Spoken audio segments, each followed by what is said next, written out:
रही है तो हम स्नान कर लें, स्नान करके तब कुछ भजन कीर्तन कर लें, कुछ अच्छे से भजन तैयार कर लें, कुछ मतलब एक्टिव।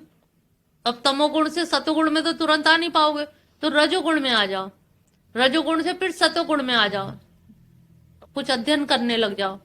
कुछ मन नहीं लग रहा तो कुछ अध्ययन कर लो, नहीं मन लग रहा कीर्तन कर लो, मजीरा बजा के ढोलक बजाना सीख लो, भजन गाना सीख लो, कीर्तन कर लो। तो कुछ ना कुछ एक्टिव करना चाहिए। तो यहाँ पे तीनों गुणों के जो गुण हैं, इन गुणों को हमें जीतना होगा। 10वां, रजस्तम चाभिभूव सत्वं भवति भारत, रजसत्वं तमश्चैव तमसत्वं रजस्तथम्। हे कौन्ते, रजोगुण और तमोगुण को अभिभूत करके सतोगुण बढ़ता है। जब इनमें तीनों गुणों में एक गुण पाया जाता है अभिभव, यानी कि एक दूसरे को दबाना। तो अंत्यकरण क्या है? मल्ल युद्ध है, एक क्षेत्र है, अखाड़ा है, और वहां पर तीनों गुण जो है मल्ल युद्ध करते हैं। अब सतोगुण को ऊपर आना है तो उसको किसको दबाना पड़ेगा? पहले रजोगुण को, और रजोगुण फिर तमोगुण को दबाएगा। अगर रजोगुण को ऊपर आना है तो सतोगुण को दबाएगा और फिर तमोगुण को दबाएगा।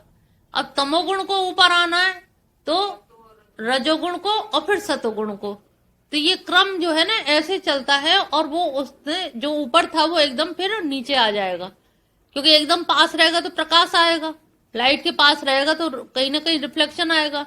तो सत रज तम, फिर रज सत तम, तम रज सत, ये क्रम रहता है।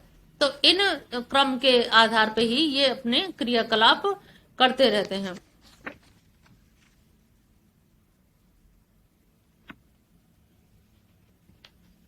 इसमें हालांकि इन सारे गुणों के जो अभिभव है, इसमें सत्संग पे भी बहुत जोर दिया गया है कि आपका सतोगुण या रजोगुण, आपके यहाँ भागवत कहीं हो रही है और आपको कुछ काम बता दिए गए, सोने का मन कर रहा है लेकिन कार्ड बांटने हैं, तो इसमें क्या होगा कि आपका कुछ प्रारब्ध भी होता है। जो अभिभव हो रहा है, अभिभव में कई कई जन्मों का प्रारब्ध भी संयोग लिए रहता है कि आपकी रुचि नहीं है सोने में। हम कहते हैं सो जाओ, दोपहर हो गई, मन नहीं कर रहा सोने का, तो क्या करें? अच्छा लोग किताब पढ़ लेते हैं, कुछ गीता ही पढ़ लेते हैं, कुछ और अध्याय योग वासिष्ठ पढ़ लेते हैं। तो हमें पढ़ने में रुचि आ रही है, शांति से भी बैठे पढ़ भी रहे। तो यहाँ पर प्रारब्ध भी बताया है कि पूर्व जन्म के जो संस्कार होते हैं, संस्कार के अनुसार रुचि बनती है, और रुचि के अनुसार आप काम करते हो। तो आपको वर्तमान जीवन को पूर्णतः दोषी नहीं मान सकते। अब हम बाहर से आप उसे कहें सब सो जाओ, नहीं सोओगे, सब नींद ही नहीं आ रही है, उठ के बैठ जाओगे, क्योंकि नींद अंदर से आती है, बाहर से नींद तो नहीं आती। तो जब अंदर से नींद आएगी तो ये इसमें भी कई कई जन्मों का प्रारब्ध, प्रारब्ध का मतलब स्वभाव, यानी कि कारण शरीर लगा होता है, और कारण शरीर के हिसाब से ही आपकी वृत्तियां बनती हैं, और वृत्तियों के हिसाब से ही आपका स्वभाव यानी कि आचरण बनेगा। जो क्रियाकलाप करेंगे वो आप उन्हीं स्वभाव के अनुसार ही करेंगे। सर्वद्वारेषु दे अस्मिन् प्रकाश उपजायते, ज्ञानं यदा तदा विद्या दिव्य सत्वमें च्युत। जिस समय देह में सब द्वारों से प्रकाश जैसे निकल रहा होता है, कोई व्यक्ति बैठा है तो उसके पास से एक ऐसा ऑरा बनेगा कि लगेगा कि इसने कुछ तपस्या की है, क्योंकि अंदर ज्ञान का जो दिया जल रहा है, वो दिया जो है वो आंखों से भी निकलेगा, उसकी चमक कानों से भी, शरीर से भी, वाणी से भी। तो उसके सारे द्वारों से जब वो चमक, जैसे वो होता है ना दिया, जो छेद वाला जो दिया होता है, तो उसमें क्या है, लौ तो एक जल रही है लेकिन रोशनी सभी द्वारों से, छेदों में से निकल रही है। तो इसी तरह से रोशनी तो आपके हृदय में प्रकाशित हो रही है, सत्व गुण की प्रधानता तो आपके हृदय को प्रकाशित कर रहा है, लेकिन उसका प्रकाश सब द्वारों से झांकता हुआ किरणें दिखाई देंगी, चमक दिखाई देगी, चेहरे पे चमक दिखाई देगी, आंखों की चमक दिखाई देगी, चेहरे पे निश्चलता आएगी, छल कपट नहीं दिखेगा, भोलापन आएगा, उम्र नहीं दिखाई देगी, झाइयां नहीं पड़ेंगी, आपके एक्टिवनेस दिखाई देगी, भाव पता लगेगा। तो ये सारी जो चीजें दिखाई देंगी, तो उन्होंने कहा कि ये आपके सत्वगुण का जो प्रकाश जिसे कहा गया, सत्वगुण प्रकाशवान है, तो प्रकाशवान होने का मतलब है प्रकाश दिखाई भी देता है। तो इससे आप आदमी की पहचान कर सकते हो, आप धोखा नहीं खा सकते हो। गीता पढ़ने के बाद इतना बोध हो जाता है कि किस आदमी की कैसी वृत्तियां हैं, और ये वृत्ति अधोगामी है कि ऊर्ध्वगामी है। इनका हमें सत्संग करना चाहिए, इनके संग बैठना चाहिए, मित्रता करना चाहिए या नहीं करनी चाहिए। बाद में आप धोखा खाएं तो ये आपकी गलती होगी कि हमने पढ़ने लिखने के बाद जानबूझ के भी धोखा खाया, तो हमने पहचान नहीं की। इतना पहचान ना कर पाना ये आपका दोष है। जब श्रवण कर लिया है एक बार, तो श्रवण का मतलब होता है आत्म अवगाहन करना, कि उस चीज को हम अवगाहन करें, समझें कि हाँ ये चीज ऐसी है और इसको हमें समझना चाहिए।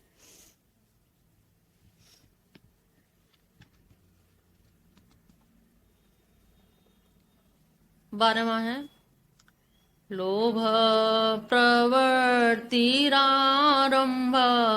कर्माणं क्षम स्पृह रजस्येतानि जायन्ते विवृद्धे भरतर्षभ। अब जो स्पृह होगा, रजोगुण जिसमें होगा स्पृह, यानी कि ईर्षा भी होगी, द्वेष भी होगा, और स्पृह कैसे बनते हैं?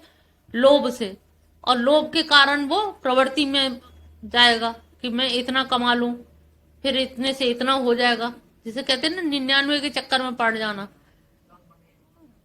जैसे एक कुम्हार था, उसने मिट्टी मिल गई उसे, तो उसने घड़े बहुत सारे बना दिए। जब घड़े बहुत बना लिए तो उसने कहा अब कल हाट लगेगी बाजार में, तो हम घड़े ले जाएंगे। एक के ऊपर एक घड़ा रख रखा था, और जब घड़ा रखा हुआ था, कल बाजार में सब बिक जाएंगे, और जब मैं इतना माला माल हो जाऊंगा, पैसा हो जाएगा, तो मैं फिर शादी कर लूंगा, और शादी कर लूंगा तो फिर मैं अपनी पत्नी को डांटूंगा कि समय पे खाना क्यों नहीं दिया, टिफिन क्यों नहीं बनाया। वो खाना बना के नहीं देगी तो मैं उसे एक लात मारूंगा, ठीक हो जाएगी। अब उसने ऐसी लात मारी कि घड़े में लगी सीधी, धड़ाम से सारे घड़े नीचे आ गए। अब लोभ ने कहां तक प्रवृत्ति ले गया।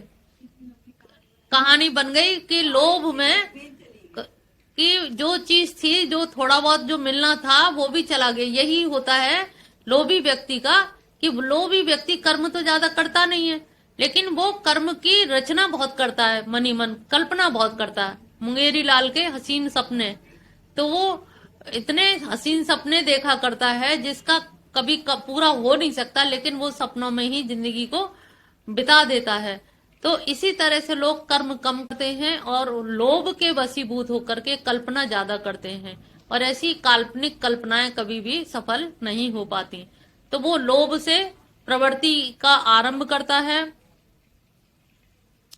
और कर्मों का आरंभ से होता क्या है, पूर्ण हो गया तो सही है, और नहीं पूर्ण हुआ तो अशांति होगी।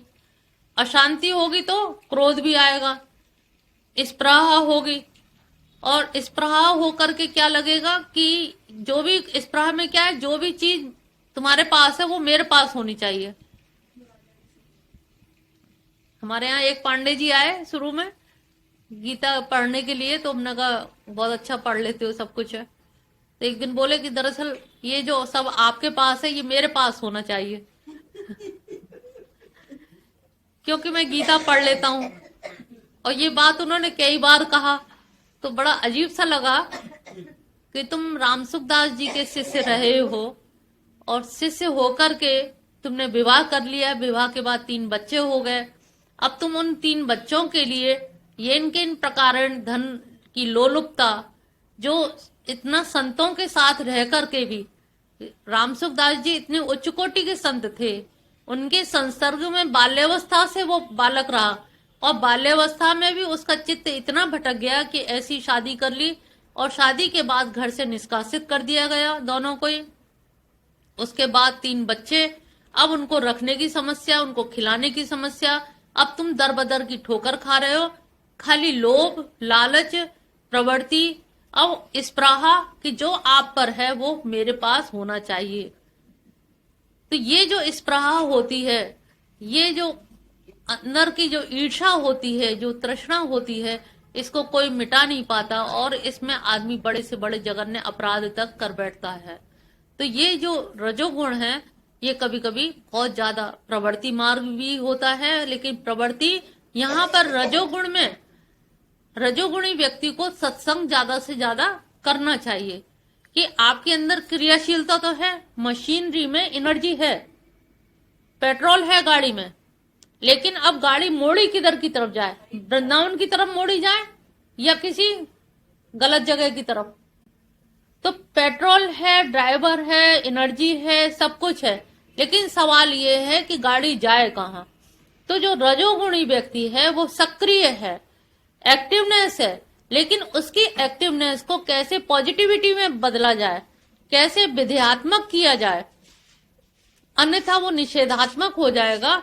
इसलिए ऐसे रजोगुणी व्यक्ति को ज्यादा जरूरत है, जो एक्टिव है उसको भागवत का आयोजन का दे दीजिए कि तुम्हें एक भागवत साल में एक भागवत करानी है, वो जगह जगह चंदा,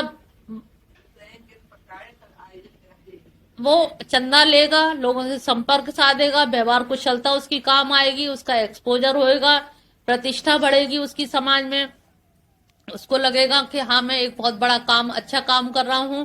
तो उसका जो एक नेगेटिव व्यू था, वो नेगेटिव व्यू पॉजिटिव उसमें मिल जाएगा।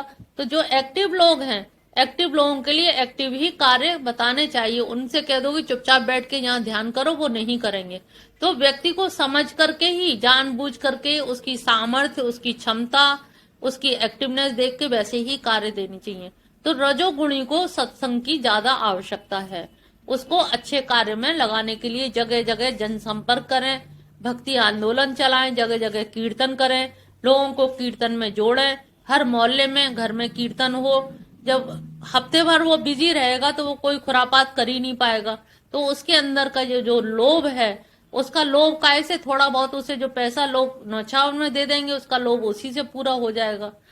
और जो लोग प्रशंसा कर देंगे, वो भी उसकी अंदर की जो वासना है वो समाप्त हो जाएगी।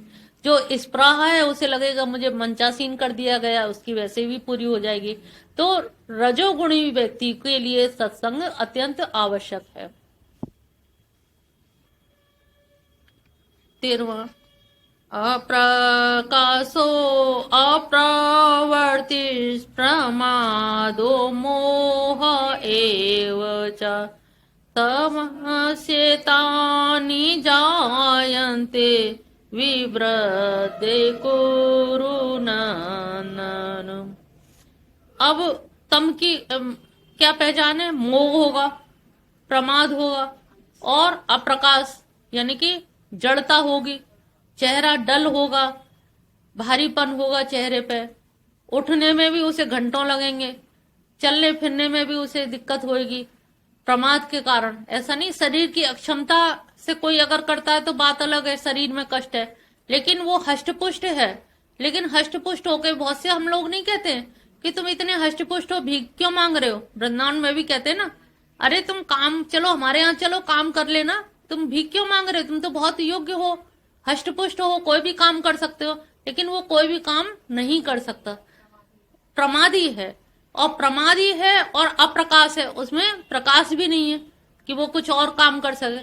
और मोह भी है। किससे मोह है? शरीर से। शरीर थक नहीं जाएगा, हम ही काम के लिए बचे, हम काम के लिए थोड़े ही हैं।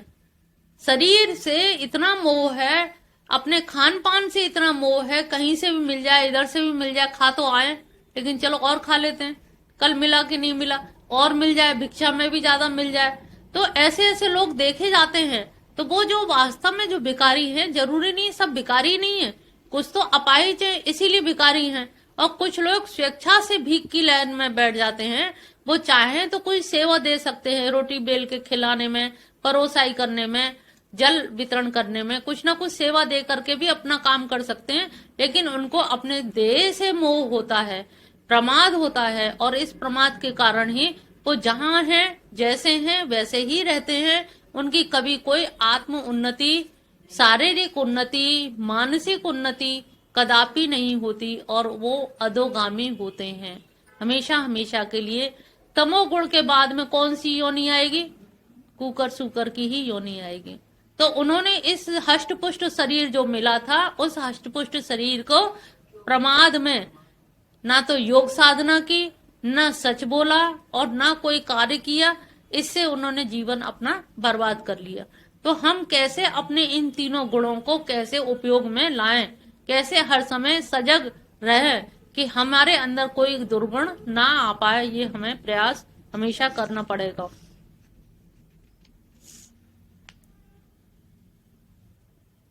यदा सत्वे प्रवर्धेतु प्रलयं याति देव्रत तदोत्तम वेदाम लोकानमल प्रतिष्ठित। देवव्रत यानी कि जो देहधारी है जीव, सत्व यदा सत्वे प्रवर्धे, जब सत्व गुण की उनमें प्रवृत्ति होती है, जब जैसे मरते समय हम अक्सर कहते हैं ना, जब कोई मरे और मिशन का कोई व्यक्ति है तो हमें क्या करना चाहिए? वो ना तो नाम ले पा रहा कृष्ण का, कान से सुन भी नहीं पा रहा है, लेकिन उसके चारों तरफ कीर्तन करिए तो उससे क्या, चारों तरफ का ऑरा शुद्ध हो जाएगा, यमदूत नहीं आएंगे। और ज्यादा से ज्यादा हो भगवान की फोटो उसके सामने लगा दीजिए, तो शायद थोड़ी सी भी देखने की दृष्टि या कोई थोड़ी शेष रह गई होगी, तो उसका वो भाव बनेगा, उसके भाव से। तो मरते समय जब हमारा सत्व गुण की प्रधानता होती है तो उसे अमल यानी कि ऐसे लोगों की प्राप्ति होती है जहां बड़े बड़े सिद्ध लोग जाते हैं। और जो हमारी इडा और पिंगला नाड़ी हैं, इडा और पिंगला के बीच में सुषुम्ना नाड़ी है, और सुषुम्ना जो है वो रेशम का धागा जैसे होता है, बहुत सूत पतला सा है। तो जब आप भगवान का स्मरण करते हुए मरते हैं, प्राण त्यागते हैं, तो वो श्वास जो है सुषुम्ना में चली जाती है, और सुषुम्ना सीधे हमारे यहाँ ब्रह्मरंध्र में आ रही है। जब आप ध्यान करोगे पीछे से मूलाधार से इडा पिंगला को लेके आएंगे, तो सारे चक्र में होते हुए आती हुई वो यहाँ से आज्ञा चक्र से आते हुए, तो आप या तो उसे यहाँ आपके आग्रह चक्र में उसे छोड़ दीजिए, तो ऐसा लगेगा कि आपने सारी नदियों का पानी सागर में छोड़ दिया है। या फिर आप सुषुम्ना के माध्यम से ब्रह्मरंध्र ऊपर की तरफ जाइए, तो ऊपर जब जाएंगे तो आपके प्राण ऊर्ध्वगामी होंगे और ऊपर की तरफ जाएंगे। तो जो सत्व गुण में मरता है, सत्व गुण की प्रधानता होती है भगवान का नाम लेकर के या ओम का उच्चारण करके या संकीर्तन सुन के जाता है, तो सुषुम्ना में उसके प्राण की धारा बहने लगती है, वो प्राण वायु फिर उसे ऊर्ध्वगामी ऊर्ध्व लोकों में ले जाती है। इसलिए सत्व गुण होना बहुत जरूरी है, सत्व गुण में जीना बहुत जरूरी है, सत्व गुण में मरना उससे ज्यादा जरूरी है। रजसी प्रलयं गत्वा कर्म संगेषु जायते तथा प्रलीन समसि मूढ़ योनिषु जायते। वो तमोगुणी क्या करेगा? मूढ़ योनियों में जाएगा। मूढ़ योनि में यानी कि एक मूढ़मती होते जो बहुत निम्न कोटि के हैं, जो ना सत्संग में बैठ सकते हैं ना किसी काम के, बस पड़े हैं तो पड़े हैं, लेबरगिरी कर रहे हैं, बोरी ढो रहे हैं, रिक्शा चला रहे हैं, या फिर उनमें इतना तम है कि बड़े बड़े स्टेशन पे देखो कितने लोग तुम्हें मिल जाएंगे तमोगुणी इसी तरह के। तो ऐसे लोगों की जब मृत्यु होती है तो वो मूढ़ यानी कि गलत योनियों में जाते हैं, निम्न कोटि की योनियों में जाते हैं, उनका कभी भी उद्धार नहीं होता। और जो नीचे की योनि में चला गया एक बार, नीचे की योनि में जाने के बाद में 84 लाख योनि में वो चला जाएगा, फिर उसका कभी भी उद्धार नहीं हो पाएगा। वो निरंतर 84 लाख योनियों में क्रमशः घूमता रहेगा। वो चक्र ऐसा घूम जाएगा कि उस चक्र से वो फिर नहीं बाहर आ पाएगा। जैसे हम कहते हैं ना, मोती झील में जैसे इलेक्ट्रिक का जो झूला लगता है, आप पैसे दे के बैठ तो गए उसमें, लेकिन जब वो चलने लगता है तो आप चिल्लाते हो, उल्टी आ रही है, घबराहट हो रही है, लेकिन वो नहीं रोकता है। वो तभी रोकेगा जब चक्कर पूरे हो जाएंगे। तो इसी तरह से हमारे चक्कर है कि जब तक 84 लाख योनि है वो पूरी नहीं हो जाती हैं, तब तक वो आपको भोगनी पड़ेंगी। और 84 लाख योनि में तो मूढ़मती जो होते हैं, तमोगुणी जो होते हैं, आलसी और प्रमाद, सुबह आलस आ गया, आज कौन भजन करे, कौन गुरु माँ देख रही हैं, कहा तो है कि इतनी कर लिया करो, कौन देखने बैठी हैं, कह देंगे कर लेते हैं, कितनी कर लेते हैं अपनी सी जितनी बनती है। तो तुम हमको जवाब नहीं दे रहे हो, तुम कन्हैया को जवाब दे रहे हो। तुम्हारे अंदर जो बैठे हैं ना वो सुन रहे हैं, वो भी यहाँ नहीं बैठे, वो तुम्हारे ही पास बैठे हैं। अभी बताया ना, योनि भी वही, पिता भी वही, माता भी वही, बीज भी वही, वीर भी वही, सब कुछ वही है। तो वो तुम्हारे पास ही बैठे हुए हैं, तुम्हें यहाँ आके बताने की जरूरत भी नहीं है। तुम अच्छा कर रहे हो तो उनको ये भी मालूम है, और बुरा कर रहे हो तो भी मालूम है। तो जो भी कर रहे हो तो ये सोचो कि वो तो हर समय संग लगे ही रहते हैं, उनसे तो हम कुछ छुपा सकते ही नहीं हैं। कर्मण सुकृतस्याहु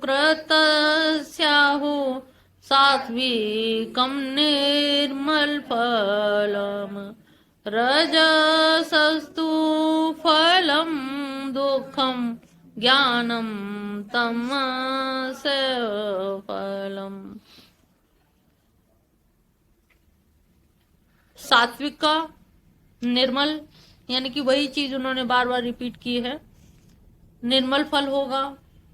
सुकृत, सुकृत में क्या, एक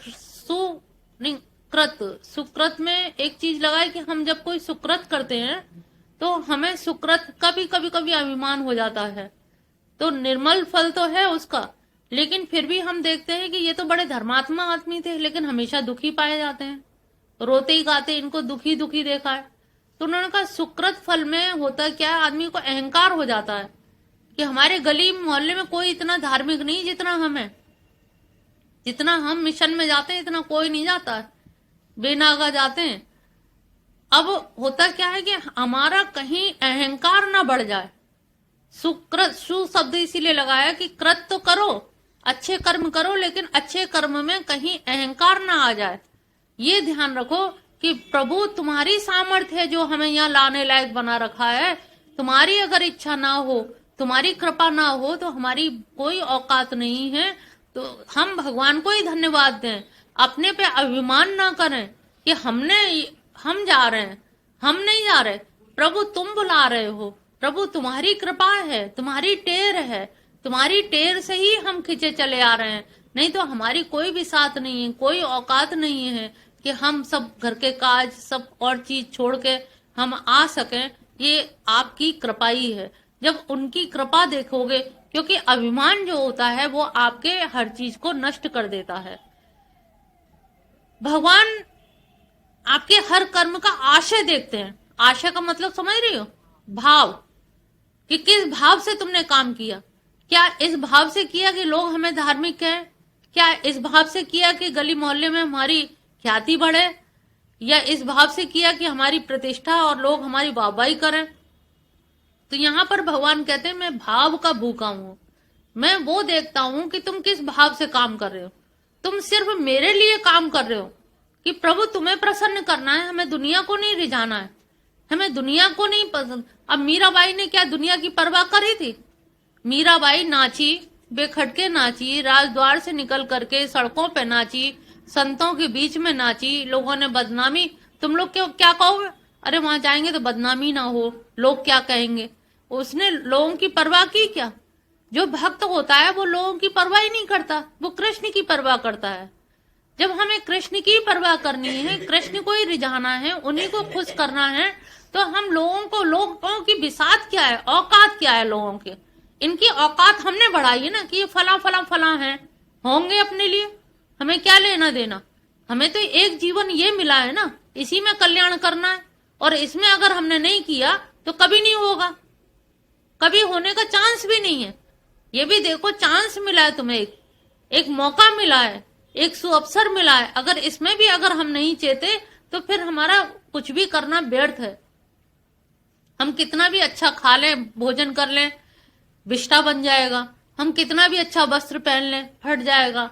इनकी कोई विसात नहीं है, इनकी कोई औकात नहीं है। हम बहुत अच्छे कपड़े सुंदर बन के आए, बहुत अच्छे लगे, इनका कोई मतलब नहीं है। हम केवल कृष्ण के लिए सज के आ रहे हैं, कृष्ण के लिए वस्त्र पहन के, उनके लिए तरह तरह के श्रृंगार करके आ रहे हैं, केवल उनको रिझाने के लिए। गोपी भाव में गोपियों ने जैसे श्रृंगार किया, हम उनके लिए सज रहे हैं, हम उनके लिए तैयार हो रहे हैं। जब शीशे में, दर्पण में जब बिंदी लगाओ, चंदन लगाओ, कुछ भी काम करो, तब दर्पण में उनको देखो कि कन्हैया तुम्हारे लिए ये बिंदी लगा रहे हैं, कन्हैया तुम्हारे लिए सज रहे हैं। जब ये भाव रहेगा तो तुम्हारा वो भी पूजा बन जाएगी, वो सजना भी तुम्हारा पूजा बन जाएगा, तुम्हारा वो आभूषण धारण करना भी, वस्त्र धारण करना भी पूजा बन जाएगा, क्योंकि हम तुम्हारे लिए कर रहे हैं। वहां बाकी के हमें और कौन देखने वाला है, हमें तो तुम्हें दिखाना है। जब ये भाव है तो यहाँ पे सुकृत पर जोर दिया गया है कि जो भी काम करो, आओ भगवान के द्वार में तो सुकृत भाव से आओ, इस भाव से आओ कि किसी तरह से तुम्हारा आशय जो है, अंदर का अहंकार ना बढ़ने पाए, लोगों को दिखाने के लिए ना बढ़ पाए, बस ये ध्यान रखना है। तब तो वो तुम्हारा सतोगुण है, फिर तो आना सफल है। अन्यथा आए भी, मेहनत भी पूरी की, पैसा भी पूरा लगा, लेकिन जो फल मिलना चाहिए था वो फल नहीं मिल पा रहा। वो क्यों नहीं मिल पा रहा? कहीं गलती हमसे ही हो रही है, कोई त्रुटि तो हमसे हो रही है, कोई गलती ऐसी हो रही है जिसको हम समझ नहीं पा रहे, और हम भगवान को दोष देते हैं। भगवान तुम्हारे दरबार जम जा रहे हैं, लेकिन हम ठीक ही नहीं हो पाते, हम बीमारी पड़े रहते हैं। तो ये देखो कि हम भगवान, हम बीमार क्यों पड़े? अगर पड़े हैं या तो प्रारब्ध को काट रहे हैं, तो प्रारब्ध को काट लो नाम ले लेके। अगर प्रारब्ध नहीं है तो अपनी दिनचर्या पे ध्यान दो कि ऐसी कौन सी दिनचर्या में गलती हो रही है कि हम अक्सर बीमार हो जाते हैं, और बीमारी में हमारा शरीर टूटा जा रहा है। प्रभु, हम कैसे तुम्हारी प्रार्थना कर पाएंगे, कैसे तुम्हारे दरबार आ पाएंगे? हमें अपने लिए तो सही रखो ना, दुनिया के लिए सही करो।